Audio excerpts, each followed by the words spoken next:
কিছুদিন আগে আমি একটি পোস্ট করেছিলাম, জামাতের আমির একটি চেক দিচ্ছে রামিসার বাবাকে, যেই রামিসাকে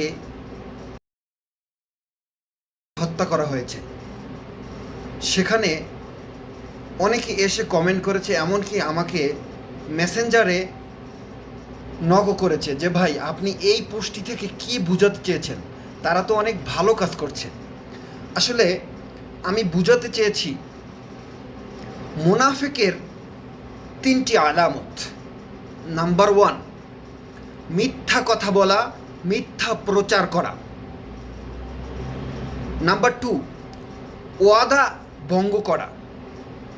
ওয়াদা রাখছে যে আমি শরিয়া আইনের পক্ষে চলছি, কিন্তু মানুষের অন্তরে জায়গা করে নিয়ে তারপরে আমেরিকার আইনে সে চলা শুরু করেছে। নাম্বার 2। নাম্বার 3, জামানতের খেয়ানত করা। এটা তাদের ভিতর আছে কিনা জানি না, তবে দুইটা তো আছে।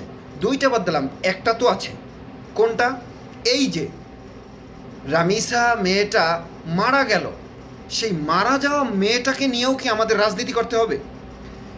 বর্তমান সময়ে জামাতের আমির হজের জন্য সৌদি আরবে আছে 2026 সালে, বর্তমান সময়ে।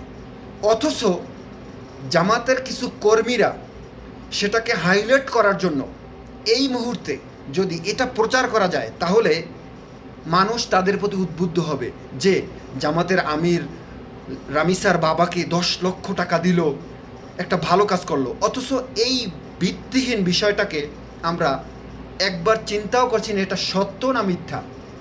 জামাতের আমির রয়েছে সৌদি আরবে, কিভাবে রামিসার বাবাকে 10 লক্ষ টাকা দিবে? এখন দেখেন, এই যে আমি তুলে ধরলাম, এই যে 10 লক্ষ টাকার চেকটা দিচ্ছে, এখানে কিন্তু স্পষ্ট উপরে লেখা আছে 25 সাল 6 মাস 19 তারিখ। মানে এআই থেকে তৈরি করছে। এআই তো যেরকম পারে সেরকম তৈরি করে দেয়।